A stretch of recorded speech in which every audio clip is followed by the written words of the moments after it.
Эфирде штрих берүүсү саламатсыздарбы? Адаттагыдай эле биз тандаган, биз штрих берген каармандар өзүнүн жумушундагы, жан дүйнөсүндөгү бар чындыгы менен бөлүшөт. Ал эми бул ирет биздин каарманыбыз жакында гана Ош шаардык муниципалдык башкармалыктын башчысы болуп дайындалган Жунусов Сонунбек Калмаматович болмокчу. Саламатсызбы? Саламатсыз. Программабызга кош келипсиз. Рахмат, жак болуңуз. Эң оолу жакында эле жогоруда айтып өткөндөй жаңы кызмат ордуңуз менен куттуктайбыз. Рахмат. Эми маекти дагы ушул эле жерден баштайлы. Негизи бул кызматка кандайча баягы келип калдыңыз? Кимдердин сунушу, кантип деги эле кызматка келдиңиз? Рахмат. Негизи мен өзүм ушул жогорку окуу жайды бүткөндө эле элибизге кызмат кылсак деп ниет менен ошол мамлекеттик кызматта жүрөм. Ошондо бери мына 10 жыл өтүптүр, Кудай буйрса. Анан акыркы кызматым ушул Баткен облусунда, Баткен облусундагы алыскы региондо, алыскы шартта жашаган элдер менен иштешейин деген максатта кеткен болчумун. Акыйкатчылык тууралуу дагы шашпай кеңири сүйлөшөлү. Анан ошондо угуп калдык, Ош шаарында ушул жаңы түзүлгөн тиги мурунку аймактык кеңештер жоюлуп, алардын ордуна муниципалдык, аймактык башкармалык жаңы түзүлүп атканынан байланыштуу ошол жака сунуш болуп, анан конкурска катышып, ошол жактан Кудайга шүгүр Ош шаарынын мэри Талабек Насирбекович ишеним көрсөтүп, ушул кызматка келдим. Жеке өзүңүздүн каалооңуз менен эле, Ошондой. Анан билебиз, сынактар жүрүп, анан эң жогорку балл алып бул кызматка өткөнүңүздү дагы сынак кандай болду деги эле? Сиз күткөндөй болдубу, кыйын болдубу деги эле? Сизге оңой болгондур балким? Башчыларга аябай чоң талаптар бар экен. Себеп дегенде бул муниципалдык кызматка өтөрдө сөзсүз кадрлар тиги кызматынан атайын тестирлөөдөн компьютерлук деңгээлде тестирлөө өтөсүз. Бул Бишкек шаарынан онлайн режимде болот. Чында бир 10дон ашык чоң мыйзамдар, Конституциядан баштап, ошол мамлекеттик жарандык, муниципалдык мыйзамдар, бюджет кодекс, этика кодекс, коррупция боюнча мыйзамдар, андан сырткары бүт ошол жетекчиге жана өзүнүн ишмердүүлүгүнгө тиешелүү болгон бүт мыйзамдар боюнча суроолор түшөт экен. Ошол суроолордон сиз айткандай Кудайга шүгүр жогорку балл алдык.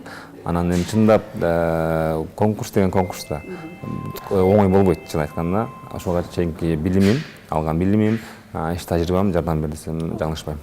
Буга чейинки иш тажрыйбаңыз деле бул кызматка келишиңизге толугу менен шарт түзүп деги даярдап койгон. Баягы сиз шайлангандан кийин дагы көпчүлүк баягы жарандар, аты таанымал адамдар дагы мыкты жакшы тандоо болду деген жакшы пикирлерин айтышпадыбы? Негизи да мына 12 аймактык кеңешти азыр эми бириктирип, анан 4 аймактык башкармалык кылып атат. 6 башкармалык кылып атат. Бунун мурдагы баягы кеңештен айырмачылыгы эмнеде болот экен? Деги эле сиздердин мындай милдеттериңиздер кандай болот? Туура, азыр көпчүлүк ушул багытта суроо берип атат да. Бул аябай чоң өзү реформа аймактык деңгээлде, шаардын деңгээлиндечи. Себеп дегенде мурун 12 аймактык кеңеш болгон, алар коомдук башталгычта болгон. Ал жерде 3 адам иштеген. Коомдук башталгычта болгондо бул муниципалдык кызматка кирбейт, анын иштеген тажрыйбасы кирбейт, эч нерсеси кирбейт. Мына ошол бүгүнкү күндө Ош шаарынын мэринин чоң бир реформаларын, ийгиликтүү реформаларын бир ушул болду. Ошолорду өзгөртүп, азыр деген тиги Ош шаарынын статусу жөнүндө мыйзам бар да. Ошол жерде бара-бара Ош шаары эки кичи районго бөлүнөт, Бишкек шаарында деген мыйзамда көрсөтүлгөн да. Ошого кадам болуп баратат да. Мисалы Бишкек шаарында эле МТУлар бар да.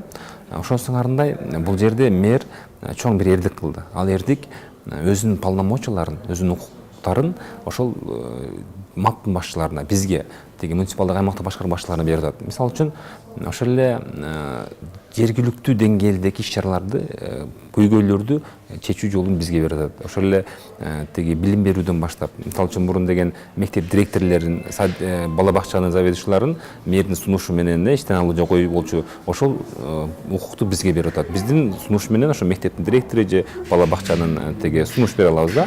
Мындан сырткары жеке турак жайлар боюнча, курулуштар боюнча, тазалык боюнча жашылдандыруу көктөндүрүү боюнча деги эле ушул баягы элдердин буга чейин мисалы үчүн кичинекей бир арызы менен деле Ош шаарынын мэріне кайрылып мэрияга кире албай жүрүшчү да.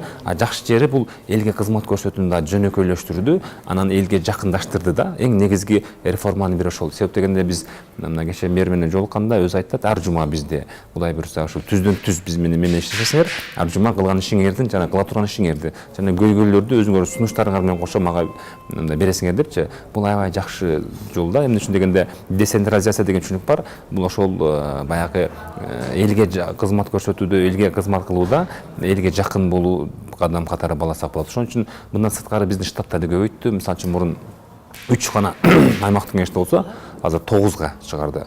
9 ошол 2 башкы адис, орун басар, төрага, бухгалтер, андан сырткары 2 жетектөөчү, 3 жетектөөчү жана адистер бар. Анан мындан сырткары бул жерде мисалы үчүн менин аймагымда айтсам 16 кварталдык комитет бар. Алар ошол кварталдык комитеттер ошол өзүнүн көчөлөрүндө, өзүнүн бий кабаттуу, өзүнүн территорияларында, өзүнүн кварталдарында көйгөйлөрдү бизге айтат. Биз ошол көйгөйлөр менен элдердин түшкөн сунуштар менен, арыз муңдар менен иштешип, жеринде чечкенге бир чоң мүмкүнчүлүк болот. Демек, аймактык кеңеш дегенде кварталдык кеңеш башкармалыктар калды өзүндө эле. Кварталдык комитеттер калды. Кварталдык комитеттер алар ошо коомдук башталышта эле калды, бирок алар деле айлык алат.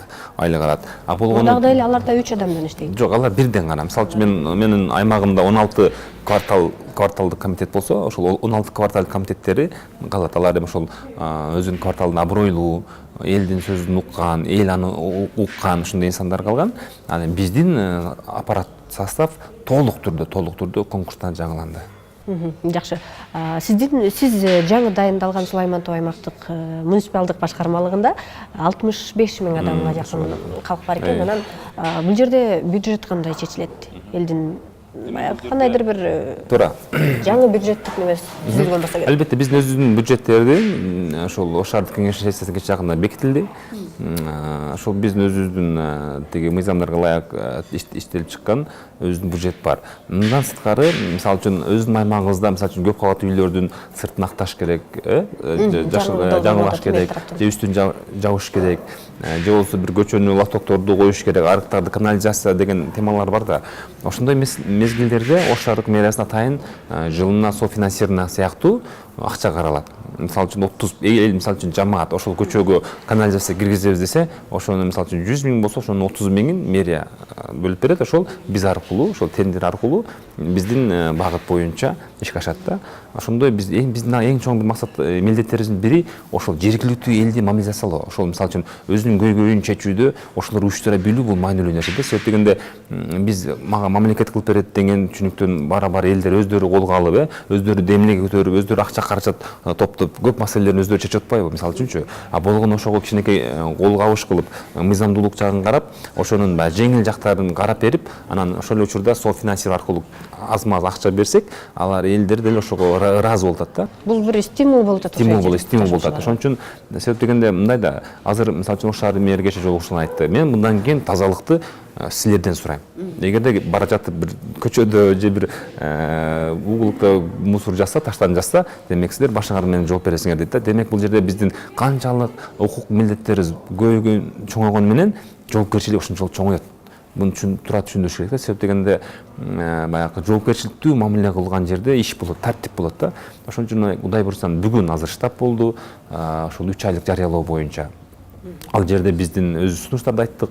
Эмне үчүн дегенде менин территориямда бул эң чоң территория болгонуна байланыштуу Курманжандатка жана Ленин көчөлөрү, жана ошол мэрия жайгашкан аймак, Сулайман Тоо, Алынбек датка ошол чоң стратегиялык багыттагы имараттардагы биздин территорияда жайгашканда чырылуу имараттар бар десек болот. Ошондой. Ошо анысынан жакында билесиз, 2019-жылы түрк тилдүү элдердин Ош шаары маданий борбору болуп жарыяланды да. Кудай буйрса апрель айына план болуп атат. Ошого да даярдык аябай чоң. Ошон үчүн мен убакыттан пайдаландым да, мүмкүнчүлүктү пайдалангым келет. Себеп дегенде ошол түрк элдери, дүйнөдөгү түрк элдери биздин Ош шаарынын элинин маданиятын көрөт, жашоо абалын көрөт да. Ошол эле албетте тазалык маанилүү. Ошон үчүн мен ойлойм, жана эшигин көрүп төрүнө өтөт дегендей, биздин эшик бул жолубуз, туурабы? Ошон үчүн келе жаткан жолдорду тазалап, мына кече элге түшүндүрүү иштерин жүргүзүп, ошондой иштерди көбүрөөк кылышыбыз керек. Ал эми баягы сиздерге кайрыла турган адамдар, кандайдыр бир арыз мұңы барлар кимге мурда мэрияга келишчү эле. Азыр эми сиздерде атайын бир контора же кабыл алуу бөлүмү уюштурулду, каяка кайрылат? Ошол биз өзүбүздүн атайын имараттарыбыз бар, иш бөлмөлөрүбүз бар. Ошол эки жерде азырынча, бири ошол Гагарин мектебинин жанында, өзүнүн буга чейин Достук деп мурунку аймактык кеңештин имараты калды. Андан сырткары азыр ОПС деп Сулаймантоо мурунку азыр башка жатканда тиги ошол Курманжандык көчөсүндө өзүнүн чоң экинчи имаратыбыз бар. Жумасына бир жолу мен жарандарды кабыл алуу боюнча өзүмдүн иш графигим бар. Андан сырткары Кайсы күнү ушуну тактап өтөсүз? Биз экинчи күнү мисалы үчүн ошол мэр кабыл алат. Биз үчүнчү күнгө айтабыз, үчүнчү күнү элдер кабыл алат. Андан сырткары мен өзү иштөө принцибим ошондой, кабинетте эмес, көбүрөөк ушу элдер менен жолугушуп, мына кече жакында тиги Мамыров көчөсүндө чыктык, элдер менен жолуктук. Жөнөкөй эле мисалы Гытасак жолго тиги Шаркыратма деген кафенин ээлери жөн кирпичтер коюп коюптур. Эмне коюп десек, биз кафеге келген машиналар машинасын коет деп. Ал жер деген өзү тротуар, элдин жолу да. Анан түшүндүрдүк, 5 мүнөттө алышты да. Ошондой түшүндүрүш иштерин көбүрөөк жүргүзүшүбүз керек. Мына кече Шейиттөбө деп коебуз, Курманжандатка көчөсүн кыдырдык. Тиги тротуарларга тепкичтер менен чыгып кеткен, өзүнүн тиги сатып аткан буюмдарын чыгарып койгон да. Эми ал жерде деген өзүнүн автоунааларын коюп койгон керек болсо, түшүндүрүп бир жер рейд кылдык, мына ички иштер башкармалыгы менен ар айдын 3-чү неделясында өзү ОПС деп коет, ошол милиция участкасы, биздин кварталдык комитет, биз баарыбыз чогуу, баары бир үйгө кирип, бул үйдө мигранттын балдары жокпу себептен билет атасына, жанагы ар кандай түрдүү окуялар болуп атпайбы? Ата-энеси Россияда, бирок баласы же тайжесинде, же чоң атасына, же алысыраак тууганына, же досуна таштап койгон, ал баланын тарбиясы, анын коопсуздугу калып атпайбы? Ошон үчүн ошо милиция кызматкерлери менен дагы биз түшүндүрдүк, ушундай эсепке алдык, ушундай турмуш шарты оорлор жокпу, мектепке барбай жүргөндөр жокпу, ошол сыңарында жолугушуп, себеп дегенде эң жакшы иш бул алдын алуу эмеспи, туура? Ошон үчүн алдын алып, билбей калыппыз, кап жаман болгон турбайбы дегенден көрө алдын алган бул аябай жакшы нерсе экен да. Жогоруда айтып өтпөдүңүзбү, жакында Ош шаары баягы Түрксөй тарабынан маданият борбору деп аныкталып, анан жаңы чоң бир деңгээлдеги иш чара болот да, ага даярдыктар кызуу жүрүп атат. Ошол эле учурда бизде мисалга айрыкча Ош шаарында көчөдөгү көрнөк жарнактар өтө чоң көйгөй жаратып келет десек да болот да, мындай өтө эле тартипсиздик орун алып жүрөт. Мына ушул жаатта сиз бөлүнгөн, сиздин аймакта көбүнчө орун алат бул нерселер. Кандай бир максаттарыңыз бар алдыда, көздөгөн максатыңыз кандай ушул жаатта? Туура айтасыз да, биз баягы биздин жүзүбүз болуп атпайбы, бул айткандайчы, аэропорттон түшүп келгенде эле ошол Курманжандат аркылуу келет. Чындап азыр мен эртең менен дагы мага ошо архитектурадан атайын эскертме кат келиптир. Аябай жакшы бир сунуштар да. Мен коңшу өлкөлөргө көп чыктым, чет өлкөлөрдө жүрөм. Мамлекеттен албетте мамлекет өзү бир стандартты коюп бериш керек элдергечи. Мынча кабаттуу болуш керек жолдун үйүндө деп. Азыр ошол иштер башталды Ош шаар мэриясындачы. Эң негизи туура айтасыз. Кече биз бардык, кыдырганда аябай көрдүк да, бирөө каалаган шрифтте жазган, каалаган түстү койгон, башаламандык жаратат да. Өздөрүндө жок, менин дагы толугу чарпып койгон да. Анан ошон үчүн мен ойлоп атам, бизде системалуу иш кетиш керек. Ошон үчүн мен азыр квартал бөлүп өзүм кыдырып атам. Биз өзүбүздүн, Кудай буйрса мен жакында дагы Ош шаарынын мэриясына бир кече дагы кат жүзүндө бердик. Ошол биздин Курманжандатка жана Ленин көчөлөрүндө биз тиги дарактар бар да, дарактардын түбү тилекке каршы эч нерсе өспөй калган да. Ошолорду бир газон же бир гүлдөр дексек деген себеп деген ошол эң чоң көчөлөр да, Ленин көчөсү менен Курманжандатка көчөлөрү. Бул боюнча атайын мына Ош шаардык мэриясынын алдында комиссия түзүлгөн. Вице-мэрлерди ошол ар чоң көчөлөргө куратор кылып койгон да. Ошо вице-мэрлер баш болуп, ошо мэрдин тапшырмасы менен азыр ошол көчөлөрдү оңдоо боюнча иштер жүрүп атат. Мына бүгүн эртең менен саат 10-дон 12-ге чейин 2 саат штаб болду. Ошол 3 айлык өткөрүү боюнчачы. Ошол штабта бүт баары бөлүндү. Себеби быйылкы 3 айлык өзгөчө болуш керек. Эми ошондой айткандай жанагы түрк элдүү элдердин борбору болуп, маданий борбору болуп атпайбы? Ошого мисалы үчүн 3 ай эмес, биз 1 айда март ичинде Кудай буйрса алгылыктуу иштер жасашыбыз керек деп ойлоп атам да. Мен ойлойм бул жерде жеке менчик түрүнө карабастан, ведомство баш үй жагына карабастан, ал мэрияга баш үй же обл администрация же мамлекетке деген эмес, ал жерде Ош шаарынын тургуну, Ош шаарынын ошол жерде жайгашкан имараты, мен ойлойм түшүнүү менен кабыл алат. Биз расмий түрдө бүт ресторандан баштап мамлекеттик иш болуу эми бүт баарына кайрылдык. Урматтуу Паланча Паланчаевич. ушул Ош шаарын көркөндүрүү максатында өзүңүз отурган имаратты таза кармаңыз жана сырткы көрүнүшүн жакшы тартипке келтириңиз деп эмелер берип атат, эскертүүлөр каттарды берип атабыз да. Билесизби, бизде азыр жана бузуулар боюнча кодекс болбоду, административ бузуулар боюнча. Ошол бузуулар боюнча кодексте бизге тиешелүү дагы аябай жакшы укуктар бар да. Мисалы үчүн эгерде бир административ бузуу бузса, ошол эле таштан таштап койсо же болбосо туура эмес мыйзам иш кылган болсо, ошол мындан кийин протоколду биз түзөбүз. Ошо биздин кызматкерлер түзөт да. Протокол түзүп, ошол жерге ысыра салып, мисалы үчүн жанакы квартираларга туура эмес багытта жүргөн кыздарды уюштурган болуп атпайбы, мисалы үчүн, ошондой иштерди уюштургандар, туура эмес иштер кылгандарга аныктап жеринде комиссия түзүп, ошол комиссияны түзүү укугун бизге берип атат да. Аны биз ошол Атан Ош шаарынын мэриясынын алдында комиссия бар. Ошол комиссияга ошол комиссияга биз протокол менен сунуш беребиз. Ошонун негизинде штраф салынат аларгачы. Ошол эле квартира маселеси боюнча дагычы азыр көп мындай айтканда колунда бар адамдар үйлөрдү алып, анан ижарага берип, өзүнчө бир бизнес кылат да, бирок ижарага бергендиги үчүн катталып атайын бир салыктар төлөшпөйт. Ушул нерсени көзөмөлдөө сиздер тараптан кандай бир аракеттер болобу көзөмөлдөө? Ошол Ош шаарынын мэри Талабек Насырбекович дагы кече биз менен биринчи жолугушууда эң чоң мындай тапшырмалардын бири катары бизге тапшырды. Бул ошол биздин аймакта жайгашкан жеке ишкерлер болобу. Мисалы сулуулук салон дейбизби, кафе дейбизби, ошол сиз айткан квартираларды берүү дейбизби, ошол көмүскөдөгү экономика деп коебуз да буну. Жанагы мисалы үчүн салык төлөбөйт. Же төлөсө дагы, мисалы үчүн сиздин сулуулук салонуңуз болсо, 5 столуңуз болсо, 1 столго төлөп коесуз, 4 столго төлөбөйсүз да. Башка жолдор менен эсептешип аласыз. Ошон үчүн бизде азыр атайын бизде штат бар. Ошол именно ошол салык боюнча, экономикалык багыт боюнча бизде адис штат ачылган. Ошол штатка мен айтып атам, квартал комитеттерге айтып атам. Өзүңүздүн аймагыңарда навайкана болобу, кафе болобу, салон болобу, эмне болбосун, ошолордун бир өзүнүн реестрин түзөлүп атабыз да. Анан биз Ош шаардык салык башкармалыгынан алып, чындыгында канча төлөп жүргөн, негизи фактически канча ошол орун бар, салык төлөш керек болгон субъект бар, объект бар, субъект бар. Ошолордун баарын салыштырып, анан биз ушундай атайын рейддерди уюштуралы деген оюбуз бар да. Ошонун катарында ошо квартиралар боюнча дагы. Себеп дегенде ал эгерде бир коммерциялык ишмердүүлүк жүргүзсө, ал сөзсүз мамлекетке салык төлөш керек да. Бирок аны биз деген буйтап качуу боюнча профессионал койдук. Ошон үчүн бара мен ойлойм бул ачыкташ керек. Баары ачык болуш керек да. Кызмат көрсөтүү дагы ачык болуш керек. Анан элдердин дагы салык төлөгөндүгү ачык болуш керек деп ойлойм.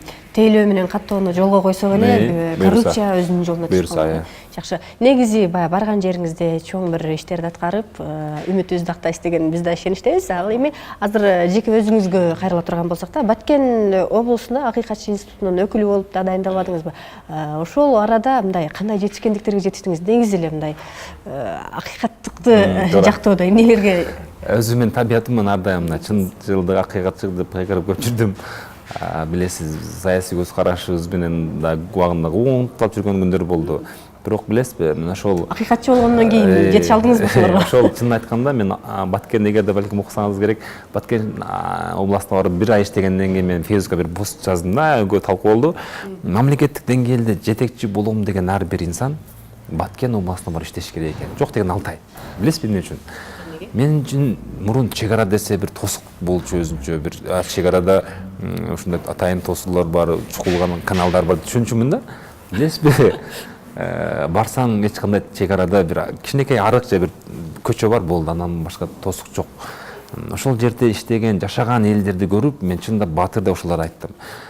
Ошон мен бир-эки окуяга катышып калдым, деги Тажик Республикасынын элдери менен болгон. Кадимгидей таш атууларды көрүп, ошол жерде коркпой, бир сотик болсо дагы жер үчүн күрөшкөн карапайым элди көрүп, мен чындап таасирлендим да. Ата мекендин 1 метр жерин коргоп ошол жерде жашашат. Чындап, себеп дегенде алардын жашоо шарты алыскы регионуна карабастан ошол жерде аябай бир мекен үчүн мекен болгон сүйүүн сезимдерин көрө алдым да.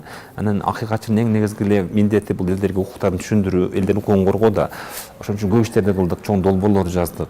Баткен областынын элдерин атайын долбоорлор менен Тажик Республикасынын элдеринин ортосунда чек арада жашаган элдерди мындай чогуу бишкек шаарына окууларга алып барып жүрдүм. Анан өзүм аябай кыдырдым. Баткен уулу бүт негизинен көп жерге көп айылга барганга аракет кылдым. Билесизби, мындай жөнөкөй эле алимент алуу, мисалы үчүн, эгерде үй бүлө бузулса, ЗАГС көп бизде билесиз да, көбүнчө ЗАГС албайт. ЗАГСым жок болсо мен алимент ала албайм деген түшүнүктөр аябай көп экен да. А мыйзам боюнча, үй бүлө кодекс боюнча ЗАГС болбосо деле сот аркылуу аталыгын аныктап алимент алса болот да. Ошондой мыйзамдарды ошондой беле, мен 4 жылын бекерликтөрдөн турбайм, 3 жылын бекерликтөрдөн турбаймбы, же атанын тиги апанын эненин укуктары бар да, кошумча каражат деген, же үй мүлк укуктары деген, үй документтери деген, аябай ушундай элементарлуу, бирок жашоо үчүн аябай маанилүү болгон маалыматтардын жоктугун мен көрүп чындап мындай таң калдым да. Анан ошол боюнча долбоорлорду кылдык, график түзүп алып, айылдарды кыдырдык, айылдар топтоп түшүндүрдүк. Аябай бир мындай жакшы иштер болду да. Бирок эми баары бир бул иштер ушунча чоң област үчүн аздык кылат. Бирок ошондой болсо да мен баштап койдук, Кудай буйрса. Анан мындан сырткары дагы түрдүү өзүм, мисалы үчүн, Ош областы, Баткен областы боюнча 2 эле штат бар экен. Акыйкатчынын 2 штат. Анан мен ошол ондон сырткары 20 штатка, коомдук башталгычта 20 пара юристтер деп коет экен, бир чоң долбоор менен эл ара уюм менен чоң иштедик. Өзүмүн бир 20 жардамчымды окуттук өзүбүз, 20 пара юрист деп коет экен. 20 пара юрист өздөрүнүн айылдарында элдерди окутуп, мына ушундай системалуу иштерди кылдык да. Андан сырткары түрдүү дагы мындай багытта иш-чаралар болду. Анан мен өзүм мындай 9 айда баарын кыйрап мен алсын. Иш аябай чоң экен. Бир күлгүрчүнчө иштеп келдим. Ош шаарында дагы ушул эле иштер кайрадан улана берсе керек. Өз учурунда баягы калкка өзүнүн укугун туура жеткирүү, мыйзамдарын талаша билүүнү үйрөтүү дегендей. Мисалы үчүн мен 16 квартал бар экен, азыр мен график койтам, ошо 16 график десең ошону кыдырып чыгайын атам. Элдер менен жакындан мындай барып танышып, мен бүгүн айттым, жакшы, мисалы үчүн жакшылык, жамандык болобу, бүт баарына катышайын деп атам. Ошол өзүмдүн аймагымдагы элдердин, айрыкча Тажия болсо, эгерде мен бүт кварталдын комитеттерине айттым, Тажия болсо айткыла, мен барып Тажиясына катышайын, жаназа намазына турайын. Бул эми биздин ошол элге болгон жакындыгыбыз болуш керек. Элибиздин кабыргасы кыйшайып турганда жанына барып жакшы көңүл айтуу дагы бул чоң биздин милдеттерибиздин, парыздарыбыздын бири да. Бул мусулманчылыкта деле, мамлекеттик иште деле. Ошон үчүн мен ойлойм, ушундай деңгээлде элге жакын болушубуз керек. Мисалы үчүн бүгүн Ош шаарынын мэри аябай өзүнүн укуктарын берип, бизди колдоп жаткандан кийин ошол кишинин ишенимин, ошол кишинин туура саясатын, туура экендигин биз ошол жөнөкөй элге жеткиришибиз керек. Эң жакшы. Негизи баягы көпчүлүктү, калкты башкарууда деле баягы бузуулар менен коркута бербей, өзүнүн укугун биринчи айтуу, бул деген баягы түшүнүшүп иштешүүгө жакшы болуш керек. Негизи ушул жаатта дагы сиздин баягы Ош аймагында эле эмес, Кыргызстанда белгилүү болгон бир канча иштериңиз бар, жаштарды, лидерлерди тарбиялоо дегендей. Ош шаарына кайтып келгенден кийин ушул лидерлер мектеби кайрадан жанданып, бир жаңы уровеньге чыкса керек. Буюрса, ошол баягы лидерлер мектеби мына былтыр 10 жылдыгын өткөрдүк. Канчалаган балдарды чыгардык. Мен сүйүнгөн Баткенде жүрсөм деле ошол окуучуларым келип атат да, агай депчи. Анан бул албетте ошо сиз айткандай бир толкун болуп калышты окшойт өзүнө. Болуп калды өзүнчө, өздөрүнчө бир тууган болуп, лидерлер мектеби бирлер, экилер азыр бизде команда болуп жүрбөйбү? Быйыл Кудай буйрса 10дорду бүтүрүп атабыз быйылчы. Жакында жогорку кеңешке жөнөтөбүз. Ошол сыңарда бул эми кете берет. Кудай буйрса 50 жылдык, 100 жылдык Кудайым ошо күнгө жеткирсин. Өткөрүп турган жакшы ниеттерибиз бар, максаттарыбыз бар. Бирок чындап сиз айткандай элдерге көбүрөөк окутушубуз керек. Укуктарын үйрөтүшүбүз керек. Эң негизги маселе бул туура түшүндүрсөң баары эле түшүнөт да. Болгону бизде кээде анча-мынча амбициялар. Түшүндүрүү иштери жетишсиз болуп атат дейсиз. Балким мындай айтканда, качан укук бузулат? Ар ким мен укугум деп эле укугун бийик коюп, милдетти унутуп калат. Кээ бир учурларда туурабы? Кээ бир учурлар чындап укуктарын билбей калат да. Ошон үчүн, мисалы үчүн мен азыр кварталдык комитеттерге жолукканда дагы айткам. Чарбалык иштен баштап билим берүүгө, укукка чейин киришели. Азыр мен ошол өзүмдүн 16 кварталдык комитетим бар экен, ошол жерге аксакалдар кеңешин өзүнчө түзөйүн деп атам. Ар бир кварталда бир аксакалдар кеңеши болуш керек. Аксакалдар кеңеши бар да буга чейин эле. Бар экен, бирок мындай жакшы системага түшпөп тур да. Мисалы үчүн аялдар кеңеши, мисалы үчүн аялдар кеңеши качан 8-март болгондо же башка энелер күндө эстеп коебуз, болду. Системалуу иш жок да, билесизби? Ошон үчүн мен ойлоп атам, мына эл аралык уюмдар менен бир-эки менен жакында сүйлөштүм, системалуу иш кылайлы. Билесизби, жаштар комитетин түзгөндө аябай чоң иштер болгон. Ошол сыңарындай мындай только майрамдарда гана эстеп, же дагы башка окуяларды иштетиш керек болгон мезгилде эстебестен, алар өзүнчө бир мындай тирүү организмге сыяктуу иштеши керек да. Мен боломбу, болбойму, ал болобу, болбойбу, ал иштеп кетиш керек. Ошон үчүн мен мына кечээ жакында чогулуш өткөрдүм, 3-күнү кварталдык комитеттерге тапшырма бердим, бир жумалык. Бир жуманын ичинде мага абройлуу, билимдүү, эл уккан аксакалдардан бирөөнү, аялдардан бирөөнү, жаштардан бирөөнү алып келип бериңиздер. Мен ар бири менен жеке сүйлөшөйүн. Дареметин билейин, чындап иштеп кетеби. Иштеп кетсе, биз да каражаттарды тауып, долбоорлор жазып, ошолорду уюштурайлы, туруктуу уюштурайлы да. Себеп дегенде бизде аймагыбызда ушул толеранттуулук үчүн деген коом фонд былтыр аябай чоң здание куруп берди. Аялдарга өзүнчө, аксакалдарга өзүнчө, жаштарга өзүнчө. Мен аймагымда, Сулайман тоодо. Бирок барсаң, аксакалдар кеңеш култанып турат. Аялдарда эч ким жок, жаштар жыты жок. Анан ошон үчүн айттым мен, мындай шарт түзүп аткандан кийин, Ош шаардык мэриясы шарт түзүп берип аткандан кийин, демек иштеш өзүдө калды. Элдерде калды да. Ошон үчүн түшүндүрүп, аларга мотивация берип, мисалы үчүн жөнөкөй эле менде кичик кварталдар бар, ички көчөлөр бар да. Мына ички азыр биздин борбордук көчөлөрдө кечээ мэр өзү айтып атат, Кудай буйруса, ушул борбордук чоң көчөлөр жарыктары алмаштырылат экен. Мындай жакшыртат экен да, улбогон жерлеринде. Ошондон эскилерин мен ойлоп атабыз, ошо мэр өзү айтып атат, Талабек Насирбекович ички көчөлөргө коюп берейин депчи. Бул аябай жакшы. Кылмыштуулук, уруулар кайерден качат, жарык болгон жерден качат да. Ошон үчүн ошо ички көчөлөрдү эгерде биз жарыктандырып алсак, ички көчөлөрдү биз түзөп оңдоп алсак, бул кыйла чоң иштер болот да. Ошон үчүн ушул багытта бир мындай стемалуу иштерге өтүшүбүз керек. Быйыл мэрия тиги Ош шаардын ичиндеги жана тышкы жолдорду калыбына келтирүү боюнча дагы чоң иштерди баштап атат окшойт. Ооба, буюрса мына билесиз. Жол жаңыланабы ошон? Бул өзү баягы мэриянын өзүнүн жакында кабыл болбодубу, 2020 жылга чейин өнүгүү программасына. Ошо өнүгүү программасында жолдорго өзгөчө көңүл бурулуп атат. Жаңыланат десек болобу? Эми бара-бара биздин каражатка эске алып, менимче көп иштер болот жакында. Аз да болсо жаңыланат деген үмүт менен туралы. Негизинен чоң рахмат. Аз да болсо убактыңызды бөлүп, мындан нары дагы элге түшүндүрүү иштерин жүргүзүүдө биргеликте иш алып барабыз деген ишеничтебиз. Рахмат сиздерге да. Эмне үчүн дегенде Ошту мен ойлойм аябай бир чоң иштерди жасап жатасыздар. Керим мырза жетекчилигинде турабы. Сиздердин программаңарды баарын көрөбүз. Себеп дегенде массалык маалымат каражаттарынын мен ушунча иштеш тажрыйбаны көрдүм да, орду аябай чоң экен. Биз канчалык иштебейли, канчалык башыбыз менен жер казбайлы, бирок сиздер менен кызматташпасак, анда биз иштер толук элге жетпейт да, же түшүндүрүү иштер жаатында. Ошон үчүн мен сиздерге да ийгилик каалайм, дагы бир жолу ыраазычылык билдирем. Рахмат. Бактыга жараша бардык жетекчилер ошол нерсени түшүнүп, анан массалык маалымат каражаттары менен байланышын күчөтүп аткан кезде биздин программа 8 марттын алдында болгонго байланыштуу сизден мүмкүнчүлүк берели, жалпы баягы өзүңүздүн аймактык кеңештеги же болбосо жалпы эле кыргызстандык телекөрүүчүлөрүбүзгө каалоо тилегиңиз болсун аягында. Чоң рахмат. Албетте бул эне ыйык, эне бейишинен табан астына дейт. Ошон үчүн энелерибиздин дуасы менен, энелерибиздин жакшы батасы менен биз ушул күнгө жеттик. Ошон үчүн эне затын биз жалпы майрам менен куттуктайм. Ошон катары сиз менен дагы эң негизги ушул күнү эле биз силерди куттуктап ой бурбастан ойлойм, ар дайым ар бир кызматыбыз, ар бир иш аракетибиз сиздердин бактылуу жашооңуздарга арналышы керек деп ойлойм. Биз мырзалар Кудай бир ошого аракет кылабыз, ошого Кудай күч кубат берсе, сиздерди бактылуу кылганга, аял затын бактылуу кылганына, анын ичинде Ош шаарынын ичинде Сулайман тоо башкарма аймагында жашаган жалпы аял затын мен чын жүрөктөн куттуктайм. Чоң рахмат. Мына ушуну менен штрих көрсөтүүсүнүн бүгүнкү чыгарылышы дагы соңуна чыгып жатат. Кайрадан кийинки жекшембиде жолугушканга чейин саламатта туруңуздар.